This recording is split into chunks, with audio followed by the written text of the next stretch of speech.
Astral Codex 10. How did you do on the AI art Turing test? November 20th, 2024. By Scott Alexander. Podcast note. This article contains several visual examples that are essential to understanding the content. For the best experience, we recommend following along with the original blog post, which you can find in the show notes. Last month, I challenged 11,000 people to classify 50 pictures as either human art or AI-generated images. I originally planned 5 human and 5 AI pictures in each of 4 styles: Renaissance, 19th century, abstract, modern, and digital, for a total of 40. After receiving many exceptionally good submissions from local AI artists, I fudged a little and made it 50. The final set included paintings by Domenichino, Gauguin, Basquiat, and others, plus a host of digital artists and AI hobbyists. Image. One of these 2 pretty hillsides is by one of history's greatest artists. The other is soulless AI slop. Can you tell which is which? If you want to try the test yourself before seeing the answers, go here. The form doesn't grade you, so before you press Submit, you should check your answers against this key. Last chance to take the test before seeing the results, which are 1. Most people had a hard time identifying AI art. Since there were 2 choices, human or AI, blind chance would produce a score of 50% and perfect skill a score of 100%. The median score on the test was 60%, only a little above chance. The mean was 60.6%. Participants said the task was harder than expected. Median difficulty 4 on a 1 to 5 scale. How meaningful is this? I tried to make the test as fair as possible by including only the best works from each category. On the human side, that meant taking prestigious works that had survived the test of time. On the AI side, it meant tossing the many submissions that had garbled text, misshapen hands, or some similar deformity. But this makes it unrepresentative of a world where many AI images will have these errors. Image. This lovely AI image, generated by Jack Galler, almost made it into the test. But I noticed at the last second that the kid had no thumb. I also tried to pick human works with a minimum of tells that would reveal their humanity without requiring any subtle artistic discrimination. So I stayed away from text. Non-garbled text would be a strong sign that a picture was human. Complicated wrestling-like poses. AIs mostly can't do these and end up with limbs emerging from nowhere. And pop art. Something about the clean lines and replicated images is a bad match for AI's abilities. Again, this makes the test unrepresentative of a world where some art does have these tells. Finally, I avoided most AI art in the DALL-E house style, since everyone already knows this is AI, or in other similar styles that humans would have trouble replicating, maybe because they do too much with color and lighting, in a way that few human artists would have the talent or patience for. Image. I like this picture. There's nothing wrong with it. But somehow it's obviously AI. If you ask me why, I'd say something about the lighting. But the lighting is good. I bet lots of human artists wish they could do lighting like this. So what's going on? I don't know, but I avoided pictures in this style. It might be fairest to say that this test demonstrated that most people have a hard time identifying AI art based on subtle differences in style and quality. But in real life, there will usually be other factors of the type that this test deliberately excluded. 2. Most people couldn't help judging art by its style. I warned test takers that I included human and AI art in a variety of styles, and that they shouldn't judge art as human just because it looked like an oil painting, or judge it as AI just because it looked like a digital image. Respondents didn't heed my warning. One reason for their poor performance was clumping of results by style. In reality, each style was near evenly distributed across the 2 categories. Results: Renaissance, correct when human 74%, correct when AI 60%, human bias 50%, 19th century, correct when human 63%, correct when AI 37%, human bias 75%, modern, correct when AI 79%, correct when human 48%, human bias 66%, digital AI, correct when human 42%, correct when AI 83%. Human bias, 31%. The human bias term indicates what percent of art in each category test takers identified as human, normalized to a situation where the correct answer was always 50%. So in a 50-50 mix of AI and human 19th century art, they would incorrectly guess it was 75-25 human. In a 50-50 mix of digital art, they would incorrectly guess it was only 31% human. Your instincts were worst for Impressionism. You identified every single Impressionist painting as human, except the sole actually human Impressionist work in the dataset, Paul Gauguin's entrance to the village of Osny. Image. An AI-generated Impressionist image. Image. Gauguin's entrance to the village of Osny, which apparently looked more artificial than any of the actual AI-generated Impressionist pieces in the dataset. Likewise, huge majorities voted that several human-generated digital images were by AIs. Image. Mitchell Stewart's Victorian megaship, which 84% of you thought was AI-generated. 3. Most people slightly preferred AI art to human art. I asked participants to pick their favorite picture of the 50. The two best-liked pictures were both by AIs, as were 60% of the top 10. Image. This image, AI generated by Jack Galler, was the best loved in the competition. Could this be an artifact of poorly chosen pictures? Most of the best-loved AI images were Impressionist. By chance, this category was somewhat AI-dominated in my dataset, so this could just reflect a love of Impressionist paintings, or a particular aptitude for AI in this area. But the human Impressionist painting I included, Entrance to the Village of Osny above, was actually quite unpopular.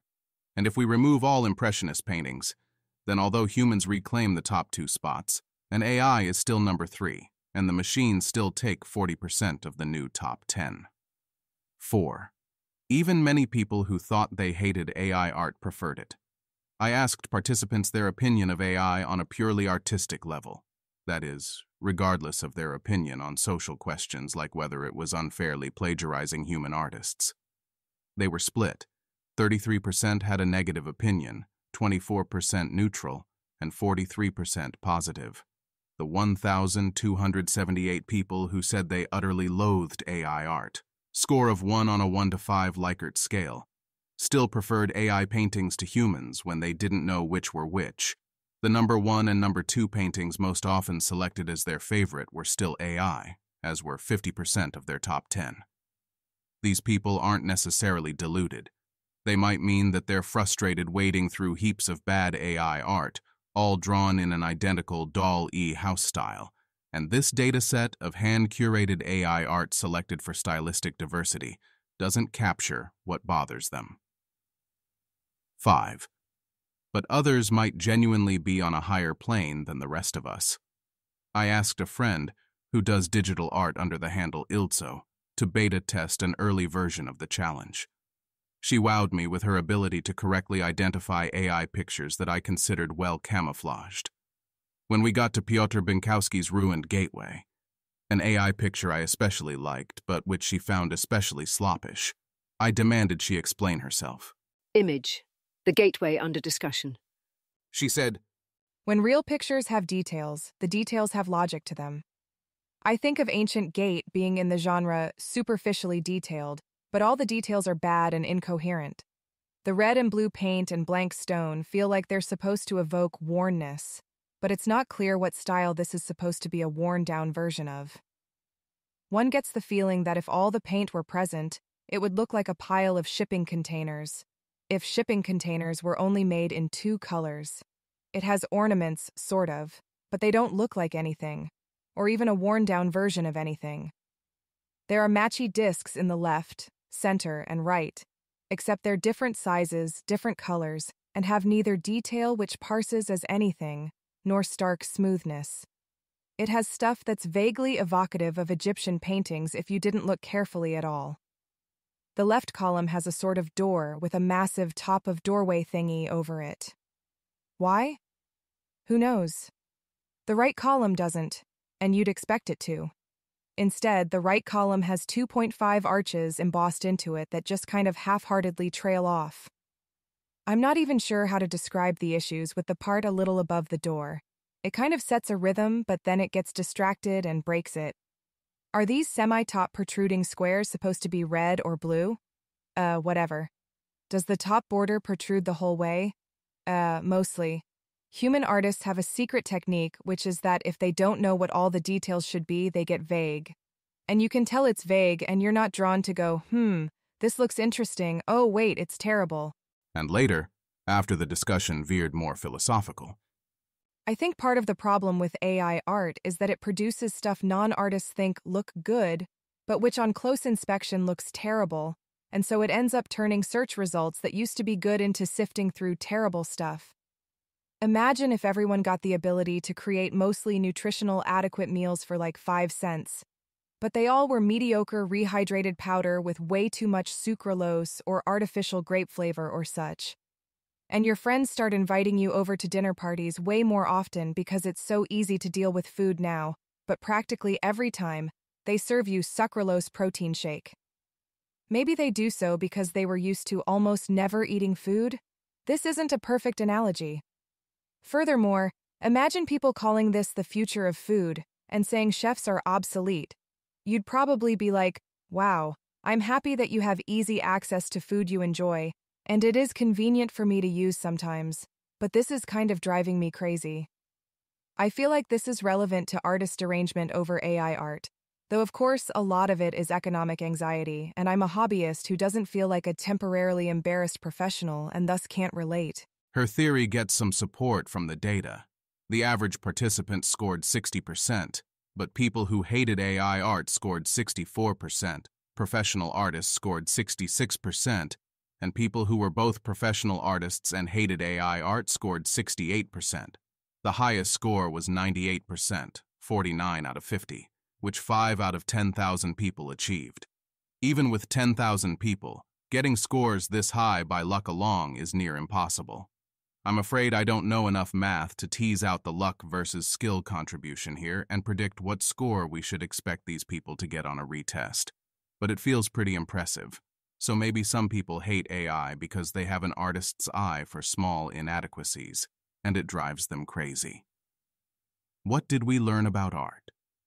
Alan Turing recommended that if 30% of humans couldn't tell an AI from a human, the AI could be considered to have passed the Turing test. By these standards, AI artists pass the test with room to spare. On average, 40% of humans mistook each AI picture for human. What does this tell us about AI? Seems like they're good at art. I'm more interested in what it tells us about humans. Humans keep insisting that AI art is hideous slop. But also, when you peel off the labels, many of them can't tell AI art from some of the greatest artists in history. I've tried to be as fair as possible to these people, proposing that maybe they're just expressing frustration with the proliferation of the Dall-E house style. And maybe some really do have an amazing eye for tiny, incongruous details. But it also seems very human to venerate sophisticated, prestigious people, and to poo-poo anything that feels too new or low status, or too easy for ordinary people to access, without either impulse connecting with the actual content of the painting in front of you. Marcel Duchamp famously tried to put a urinal in an art museum to challenge people's view of what art was. The administration rejected it, but Duchamp had the last laugh. In 2004, a survey of art professionals judged it the most influential artwork of the 20th century. Art, it seems, is most meaningful when it challenges our very concept of what art is. By this standard, I submit that Sam Altman is the greatest artist of the 21st century.